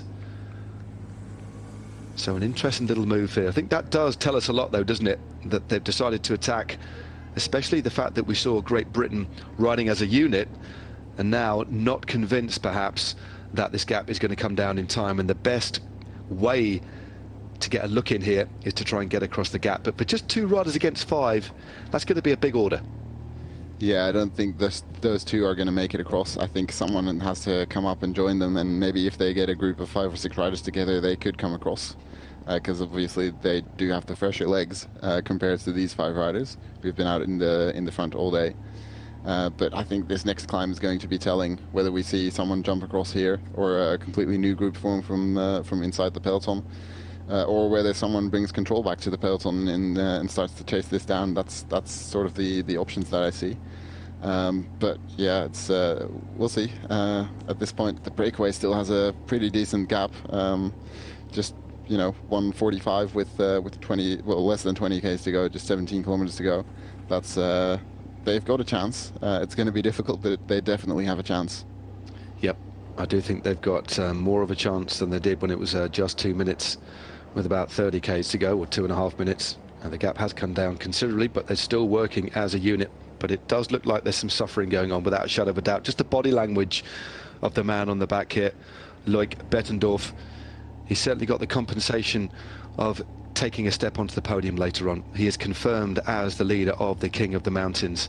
But meanwhile, this little group behind, Luc Lamberty, sat on the wheel of Max Walker. In fact, when you look at the composition of the GB team, Max Walker would be the rider that they would want to go for the sprint as well, perhaps. And there was a simultaneous glance, almost like a synchronized look behind them to see the gap they've got, and they are opening up that lead. So this is a good little move here by Lamberty and Walker. But I do agree with you, with only just over 10 miles to go, 16.7 Ks to go, that's a lot of ground to make up. Yeah, and definitely, because it's not the two of them, it's actually just Max Walker working at this point. Yeah. Lamberty is sat on the wheel, and whether he's leaning on his trade teammate or whether he's just made the tactical decision of sitting on the wheel, somehow Max Walker has decided to keep going with the best sprinter in the field in his wheel, which is a fairly curious decision. I think he probably is hoping for a couple other riders to join him in this group. Yep. There's still a lot of big teams, a lot of relatively fresh legs in the peloton behind. But they've opened up a decent gap. Just shows how well Max Walker is going. It looks like there's one solitary rider trying to catapult themselves across that void as we head back to the front. The man on the front is Pierre Thierry of France. He's riding on home soil. Normally he rides for the Morbihan Faibolia team, should I say. So these are local roads for him. He's had a one UCI win this season. He's just dropping into the back there, so this would be an amazing victory were he to pull it off. A rider on home soil, I think that would have been part of the motivation, one would imagine, for him to get into the move. You always get riders who live locally trying to get into the move, but there's a realistic chance now as they pass through the finish in just a few moments' time with 2 laps to go, Jens, that this group could stay away. Yeah, there's 5 strong riders, and they've got a gap of 1:45 with just 15 kilometers to go. That is, yeah, there's a realistic chance that some of them will stay away, probably not the entire group, but someone from this group could win this stage, and that would already be an upset in what was really termed to be a sprinter stage for, well, ahead of this race. Yeah. Well, here's the little satellite group that are in between. I wouldn't exactly say that it's a chasse patate group because they are making inroads. Still Max Walker on the front. Every time that we've seen this duo, it has only been the British rider who's been making the pace behind. Quite often there's an agreement that, okay, I'll ride on the flatter sections, sorry, on the climbs and the flat, just give me a little bit of opportunity to rest on the descents. But it doesn't seem to be the case. Lamberty is just sat directly in the slipstream of Max Walker. And I can just see the bunch, they're not too far behind at all. And they look like they're about 15 or 20 seconds. Here is the gap to this group now. Max Walker leads them through. It's going to be just over a minute. Now, if that gap is correct, they've actually taken another 15 seconds or so. So the gap now is 1:05 to the 2 chasers, with still 2 laps to go this circuit. And there, Jens, is the group behind, still full of fight. And it looks like it is the team of Denmark. Well, they're actually blocking it. So Switzerland doing the chasing, and Denmark, because they've got Foldager out in front, just trying to shut things down, neutralise any moves there. Yeah, there is some fight in the group, but there's no real control. There's no teams on the front. There's just individuals attacking, which is not what you want to see if you want to see this group coming back. I think this is great news for the breakaway, because if there's no control, there's a pretty decent chance that they're going to stay away. It certainly does look like that. Still another 2 complete circuits, and they are moving very, very quickly indeed. They've been up that drag. They're now dropping down, losing a little bit of elevation, adding to the ability to set that quick tempo. Longer turns on the front, just trying to see the riders that are suffering. It looked as if it was Bettendorf who was suffering a little bit earlier on, but now we're seeing Lamberty go to the front now. Quite often, if you have jumped into a small move and you put yourself into the red, which of course Jens invariably happens, it can take quite a while to recover to the point where you can actually contribute, especially when there's only 2 of you out in front. Yeah, it could be that. It could also be that they've just passed through the finish line, where of course all the soigneurs are waiting for the finish. So there might be, well, there is an opportunity for some communication there, but something's just happened and Max Walker is on his own. It's interesting to see that Lampard, he just sort of dropped back. I don't know if that's just a decision of waiting for the peloton, because it is closing in a bit. But yeah, it's curious moves again. Yeah, definitely a curious one. Max Walker out in front on his own. Well, he's in between, of course. It's saying the gap is 120. The check that we saw was around 1 minute and 5 seconds, and there is the bunch behind. And as Jens just said, no real organisation at all as they went through the finishing line. A couple of the teammates of riders out in front, in particular Denmark, blocking well. And you can just see, or we just saw a few moments ago, the bunch certainly not intact. There's a little group of about 6 riders that's now starting to move clear and shutting down the gap on Max Walker. And I think that was that decision. I don't think Lamperty was dropped there, Jens. I think it was just a call he made. Look, this isn't going anywhere. We've still got the best part of 12, 13 Ks to go. If I'm going to have any chance of winning this bike race, it's not going to be from a break of 2. It's being in the bunch. Yeah, well, the funny thing is that he sat on for the best part of a lap and then just decided to do one small turn and then drop back. It's a weird chain of decisions, really, but I think it's probably for the best that he's dropped back to the peloton, and he's going to try to sprint, but he still, of course, has to become a sprint, because it's by no means certain with this group out ahead. Yeah, that certainly is the case. Max Walker, very stylish rider on a bike from Trinity Racing, buoyed by that top 10 success. In fact, we had 2 riders, or Great Britain, should I say, 2 riders inside the top 10. Jack Rudkin-Gray, another member of the Great Britain team that is here, finished just outside of the medals. And the gap now is 105. It's saying 105 to the peloton, but I do think it actually is to Max Walker.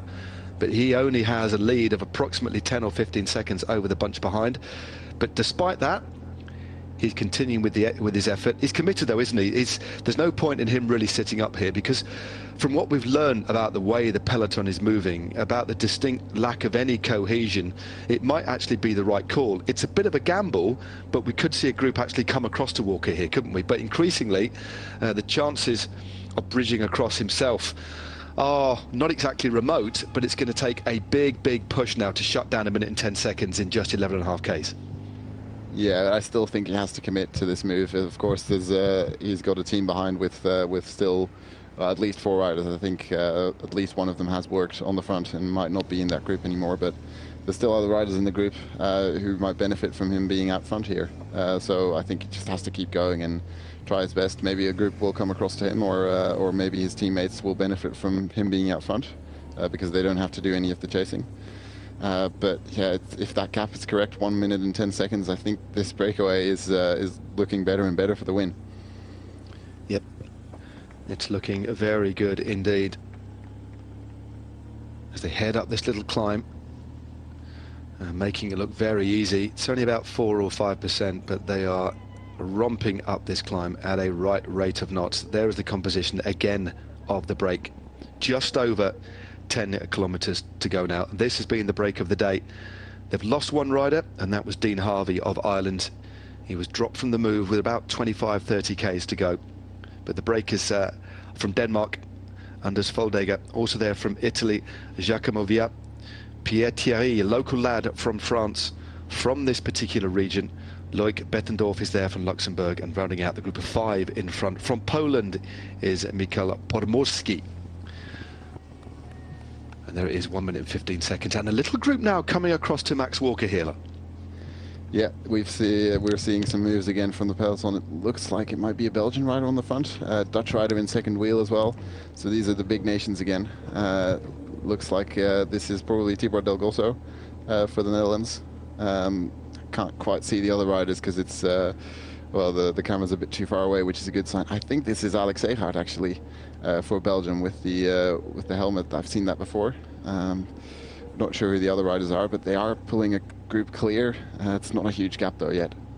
Certainly, there's definitely a rider from the United States of America just sat in the slipstream as well. So the most combative rider that will be popular on the podium today in La Gacilly is Pierre Thierry. So most combative rider is going to be the Frenchman, but there's under 10k to go now, and these little flurry of counter-attacks. Alexia Sigart is wearing number 1. Of course, it was Sian Utebrooks who took the win last year. Now plying his trade, of course, with Bora Hansgrohe.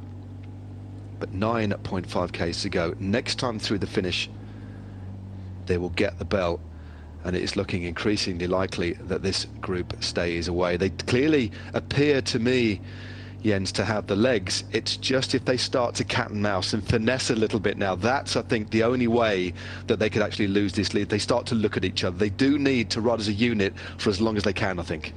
Yeah, the legs weren't really moving there just over the top of the climb. Either that's fatigue, or it might just be that they're thinking they have a chance to win this race and they don't want to do too much work. But of course, it's a double-edged sword. Either you do too little work and you get caught, or you've got the best legs left for the finish. It's an attack by the American rider here, but I don't think anyone's pulling clear at the moment. It's the attacking is definitely bringing down the gap. We're seeing 40 seconds, but we know that the time gap is not updated too often, so it might be even less than that. But the gap certainly coming down. The question is if it's coming down enough, or if the peloton might just be too late. Oh, this is very exciting racing. We expected unpredictable racing in the Tour de l'Avenir, and already on stage one, looked like it was going to be one for the sprinters.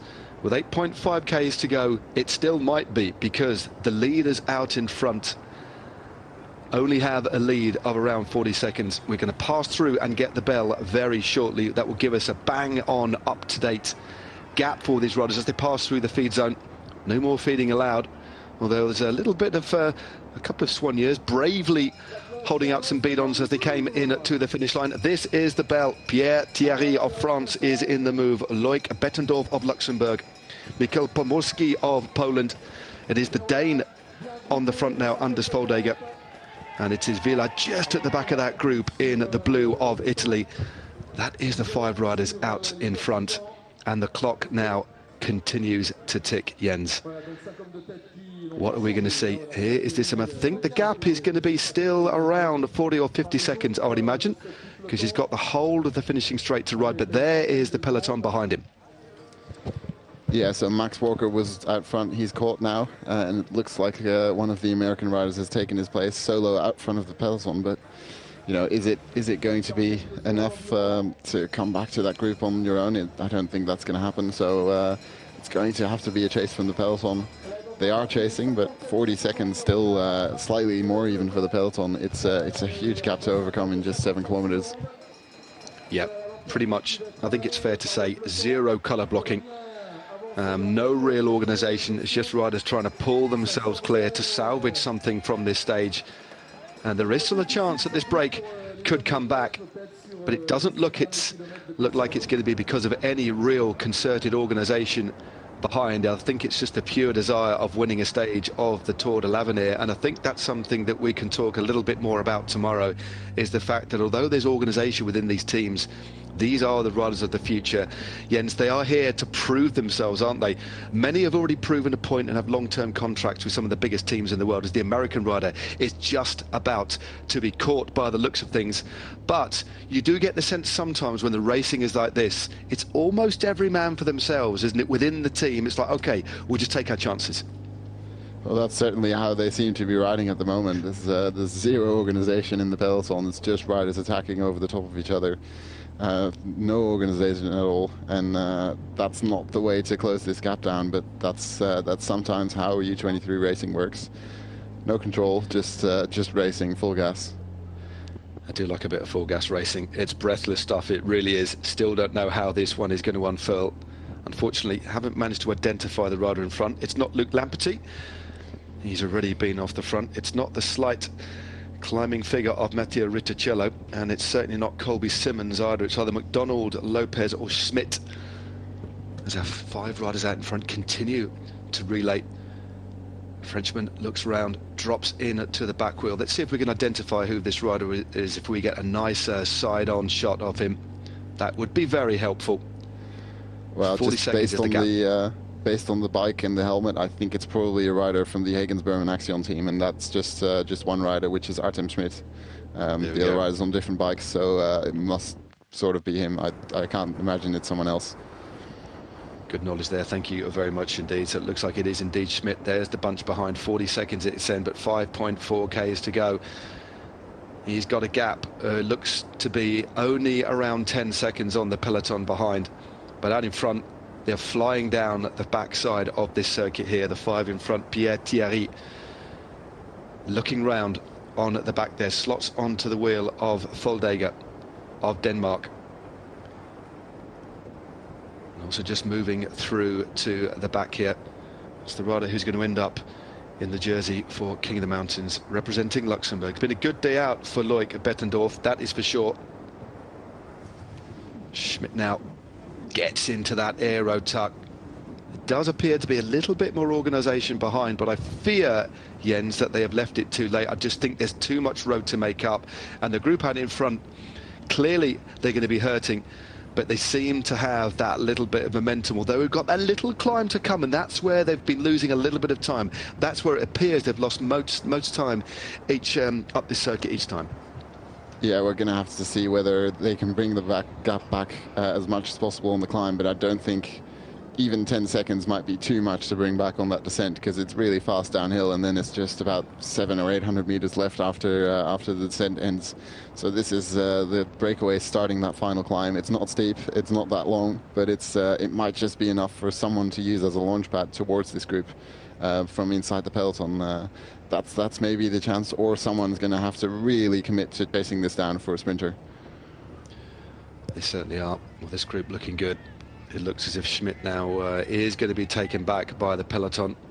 Looks to be a little bit more organisation behind, but I fear that they have left it too late. 3.8 Ks to go for the 5 riders in front. This is the opening stage of the Tour de l'Avenir, the Tour of the Future. We started earlier on today in Carnac, and we are now in the small town of Gacilly in the region of Morbihan. The 59th edition of this wonderful race, giving us a glimpse of the stars of the future, many of them stars already in their own right. And we have 5 stars out in front. Pierre Thierry is the man sat in second wheel at the moment, the local lad from this particular region. Loic Bettendorf of Luxembourg is also there. We've got the Polish rider Michał Pomorski. What can he do today? Giacomo Villa is there for Italy. And then rounding out the group from Denmark, Anders Foldager, an exceptionally gifted rider, good on Zwift as well. We've seen him ride esports particularly well, Foldager as well. He's got a real kick on him. And there's an attack on the right-hand side from the group, 3.2 kilometers to go, and there's a big move on the right-hand side, and it looks like it's the man from Luxembourg who's gone. Yeah, it's a really big move. The British team seem to be chasing in the peloton, but it might be too late if the group out front is moving this hard. No real separation, though, in that front group. No, it didn't manage to split them. It's a fast climb. The rider struggling at the back was Michał Pomorski, but I think he's managed to latch on to the wheel in front. 2.8 Ks to go. It is indeed a Great Britain now riding hard on the front to try and bring this gap down, perhaps to open things up for Max Walker or Rob Donaldson. And it's back together. There's a little bit of hesitation here as they pause and take a breath. Foldager moves through to the front. They've stripped out the time gap here. I think it definitely has gone down a little bit, probably around 20 or 30 seconds. Apologies for the lack of time back gap. And what that does do is just add that little bit more intrigue, a little bit more tension to proceedings here. This is a nail-biter. Yeah, I think the time gap, I've just tried to time it just around this corner. We're not going to see it completely, but I think it's about 22, 23 seconds. So it could still come down. They're not really cooperating here. Their pace has dropped right down, and the pace in the peloton has gone up even more with one of the Swiss riders attacking. I think they're going to definitely come very close. The question is, are they going to get there, or are they just going to miss out? Yep, 25 seconds it's saying, and they're closing now. It looks like Germany are getting involved as well in the chase. They're one of the teams, along with Switzerland, who were doing the chasing earlier on. I certainly think the gap, as you alluded to, Jens, is less now than 25 seconds, 2 kilometers to go, and there's another big attack on the left-hand side. There's also a move here from the Italian, it's Villa, who has gone pursued straight away by Pierre Thierry of France. Latching on to the Frenchman's wheel is Foldager of Denmark. Just behind then in the red and white is Pomorski, and the last man on the back, who's been pretty quick taking the points at the intermediate sprint and the King of the Mountains, is Bettendorf of Luxembourg. Here is the bunch behind. Still they are moving quickly, but they have not managed to eat too much into the lead of the riders out in front as they almost head now into the finishing straight, Jens. Yeah, less than 20 seconds on the road, I think, but it could all be too late with just over a kilometer to go. These are the final corners. There's just one more left-hand turn, I think, left before the finish line. Just timed it in this corner, 14 seconds, so they really have to keep going. They can't do this. They can't really stall at the moment. This is the final turn. Bettendorf trying to make a move into the finish straight. He wants the top 5, but someone's going to have to keep this pace high, or the group's going to come back with the pace being on here. Now the pace they carried, there's only about 10 seconds in it now. This could come back together. There was a rider that just jumped off the front at the moment. This is absolutely fascinating stuff. Let's get back to the front of the race. Are they still riding together now? They're just going to come through to the finishing straight now. Opens up in front of them. What a wonderful shot here. There is the group on the left-hand side. And only 50, 60 meters behind is the peloton. What a thrilling opening stage of the Tour de l'Avenir. There's a possibility they could get caught, but I think this is the sprint. They are going to stay away. It looks like it's Foldager in the centre, Villa on the right-hand side, but it's Foldager who takes the win for Denmark. The bunch behind only a handful of seconds. But what a win it was in the end. A win for Denmark on the opening stage of the Tour de l'Avenir here in La Gacilly. That was an absolute thriller. Yeah, breakaway win on the first day of the Tour de l'Avenir, and this is what we like to see. Full gas racing from these under-23s. Foldager with the best sprint from that small group. We sort of expected it. You named him as your favorite, I think, from that group, and rightly so. He was the fastest rider there. Just holding on to that lead in the final lap. It was a pretty incredible finish there. That was a super finish. He also won a stage of the Giro Next Gen this year. One of the other big stage races for the under-23s. No doubt about the winner there, but I tell you what, they left it very, very late. But in the end, they held off the peloton by, it must have only been 4 or 5 seconds. It looks like Bettendorf as well did stay clear to claim 5th place, only a second or 2 in front of the bunch. But that was, well, breathless stuff.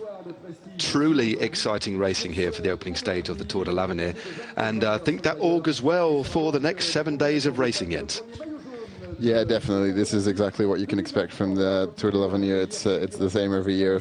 Lots of attacks, pretty chaotic racing, and yeah, I think we're seeing a lot of riders dropped coming in. So we'll have to see later in the results whether there's any GC favourites who haven't made it across the line in the peloton.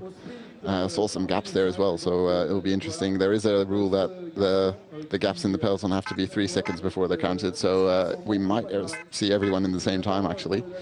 But I do think that first group is going to gain a couple seconds, and with no bonification seconds, that means that group might hold on to the jersey at least after tomorrow. But here we see the sprint, and it's Foldager.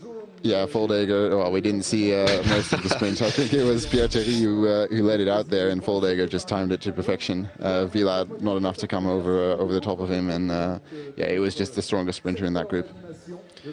Well, that's the 4th win this year for the man from Denmark. 22 years of age, took the Memorial Poyesi earlier in the year. That was in March. Went on to win the Trophy San Vendemiano, and then stage 8 of the Tour, or the Giro Next Gen, the Baby Giro as it's now known, and now has taken the opening stage of the Tour de l'Avenir. And those sorts of results, you would imagine, would set things up nicely for Foldager for a potential step up in 2024. Currently rides for the Biesi Carrera UCI Continental team, and that set of results there, especially the Giro stage win and winning here, suggests this man will be riding, you'd imagine, at least at pro team level next year. Yeah, Jaco Lula, I've already picked him up for next year, so there you go. That's what we expect from the stage winners in the Tour de l'Avenir. The scouting from these pro teams is good enough to pick those riders up before they hit big in Tour de l'Avenir. My Danish, not that good. Unfortunately, I can't translate what was happening there, but no, perfectly timed sprint by a man of real capacity. And he'll be wearing the leader's jersey. As we were just talking about, no time bonuses on offer anywhere, none at the finish and none out on the road. But there's so much opportunity to take time in this race. I think that is it's quite a good move. team time trial on stage 3. We'll see the first of the big time gaps. Then we have the individual time trial and some really punchy mountain stages at the back end of this race. But a good opening stage. And we have the first yellow jersey of this race. And the man who takes second place will wear the green jersey. This man, of course, will take the green and the yellow jersey, but it'll be the Italian who took second place, Villa, who will be in the green jersey at the start of tomorrow's stage. Well, that was entertaining stuff. Takeaways from you, Jens, from today's opening stage? Yeah, just that everyone who's watched today should watch the next couple stages, because it's going to be just as exciting. I think, yeah, we see just the same manner of not enough control as we see the top 10 coming through here. Anders Foldager of Denmark confirmed as the winner, Giacomo Villa of Italy and France, and it was a local man, Pierre Thierry, who took third place, as well as the most combative rider, the plus combatif, as the French say. And there is that finish again. Didn't quite see the whole sprint unfurled. Fourth place for Pomorski, just crossing the line in fifth there. Quite catch, who was in sixth. We get confirmation of that. We can linger on that top 10 result for just a little bit longer. That would be very helpful. But this is the man who'll be visiting the podium very shortly.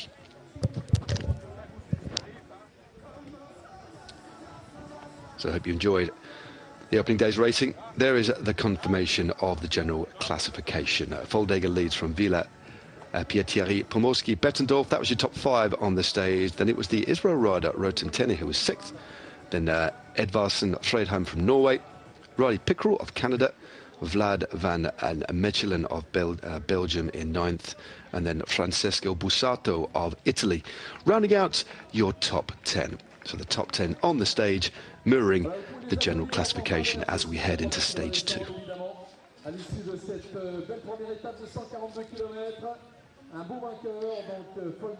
Shortly, we shall be heading to the podium, but that was a real good indication, as Jens said, of what is to come over the next few stages. Looking ahead to tomorrow's stage, looking at the profile right now, it is a longer one. It's the longest of the race, in fact. We start in Nozay, and we head to Chinon, over 189 kilometres. One King of the Mountains that comes at about halfway. That's only a 4th category climb. So it should mean, depending on the score, the amount of points he's got, that Bettendorf holds on to his King of the Mountains jersey. There's a sprint just after half distance, and then we have a flat finish. But from what we've seen today, although it looks like a sprint stage on paper, this chaotic nature of the racing, there's a certain level of coordination, but it's certainly not what we're used to in pro racing. Like, any stage could be a stage for the breakaway. Let's be plain about that. Yeah, I think if there's any stage in this Tour de l'Avenir that could be a sprint, it's tomorrow's stage. But we did see today that there was not enough control to bring it to a sprint in this stage, which was also perfectly suited to a sprint finish. So there's every chance that a breakaway could make it to the finish tomorrow. And I think, if I were in the team car of one of the teams without a top sprinter, I would be saying, you know, this is a great sign. The teams aren't controlling it, so we'll just put someone strong in the breakaway, and we'll try to win it from there. Yeah, there'll be teams, as you say, with protected riders for the GC, some sprinters, but it's also about taking chances as well. You can go into the race with a plan, but there also needs to be a plan B and a plan C. And then after that, it's just bike racing. It's just that innate ability, or the innate ability which is constantly finessed as the years pass. These young riders just learning their trade on the bikes. But it is wonderful that we're going to see this, the entirety of the Tour de l'Avenir for the very first time. See how these riders progress as they ride through France, from the northeast, from the northwest, should I say, down into the southeast, from the Morbihan region to the Savoie, heading deep into the mountains. Along the way, we've got some real stages for the punchers, an opportunity for the sprinters tomorrow. But based on what we've seen, that's by no means a cert. And we have a team time trial on stage 3 as well. That is pretty flat. That's a 21k team time trial from Issoudun to Vatin. Then we head to Evieux-les-Bains, on stage 4 as we look at highlights of the opening stage of this year's Tour de l'Avenir. They rolled out earlier today in beautiful sunny conditions on the coast in Brittany in Carnac. A couple of early riders tried to make an impression, but eventually we had 6 riders that formed the breakaway of the day, which ultimately, save for one rider, was to hold on only just to the finish. Dean Harvey, the man from Ireland there, Anders Foldager of Denmark, Giacomo Villa of Italy, Pierre Thierry of France, Loic Bettendorf of Luxembourg, and Michał Pomorski of Poland. Meanwhile, the chase behind was primarily led by the German squad and by Switzerland. Took down the best part of 2 minutes, despite this group working exceptionally well as a unit. There were 2 classified mountains along the way. The most points totted up at the end of the day went to the man from Luxembourg, so he'll end up in the jersey for King of the Mountains. And there was the illustration of that big turn of speed, a huge gear over the final categorised climb of the day. That was the Côte de Saint-Gongarde. So fast, in fact, they disappeared from view, and we didn't actually see exactly when they crossed the line, but I can assure you it was the man from Luxembourg who took a maximum points. Sensibly, the 2 that almost took off up the road waited, and again they gelled as a complete unit to form a pretty formidable fighting force. Unfortunately for the Irish squad, Dean Harvey couldn't hold on to the ferocious pace being set at the front. He was rejoined by the peloton, and up in front the 5 riders kept working together as a collective fighting force, chipping away at this rolling finishing circuit in the beautiful town of La Gacilly. Behind, the bunch was fragmenting, no real organised chase. There was an interesting counter-attack that came at one point from Luc Lamperty and Max Walker. That was ultimately to come to nothing. Lamperty thinking better of it and dropping back to the clutches of the peloton. Walker himself was then caught by another counter-attack containing 5 or 6 riders, including America, the Netherlands and Belgium. But coming in to the final lap, our leading 5 riders still held on to a lead between 40 and 30 seconds. And in the end, it was Anders Foldager who took win number 4 with a perfectly timed and powerful sprint to take the win, and in the process take the overall lead of the Tour de l'Avenir. So that was the summary of the day, and here we're going to have a chat with our race winner. Yeah, it was incredible. Very hard stage. We tried to play the game with the peloton, and in the end we came out with the win. Victory and the best jersey, yellow jersey today. Yeah, it's pretty nice. I've never been in a leader's jersey before, so it will be nice. Thanks. Thanks, Anders. Et on va repasser en français puisqu'on va avoir Pierre Thierry à nos côtés. A short but sweet interview there with our stage winner Anders Foldager. And as you were mentioning, moving on to pastures new next year, no real surprise.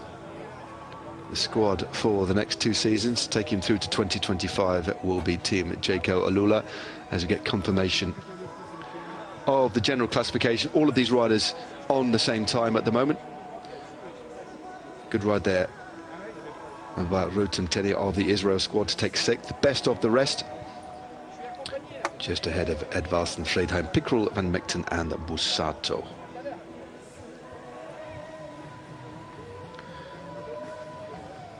So please do stay with us. In fact, stay with us for the rest of the week. Back on at the same time tomorrow. There's a couple of different, so look, just double check the timings. There's a couple of different stage timings as we head throughout the week. And here we've got an interview with the first Frenchman on the day. Ou satisfait d'avoir été toute la journée devant? Are you happy with today? You spent the whole day in front? Bon après j'avais loupé l'échappée, on avait eu une 30 de retard. J'ai quand même réussi à rentrer. Donc je suis quand même satisfait de ma journée. Et, I'm happy with my j'ai day. lancé mon sprint, j'avais pris un petit trou, mais ils étaient plus forts, j'ai galéré un peu.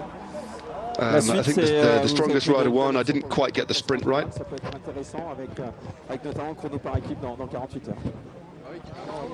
We've got in just over a day's time. What do you think your chances in the team time trial? Là, je vais savourer. J'ai passé toute la journée à côté sur mes terres, tout le monde m'encourageait, c'était vraiment des frissons toute la journée.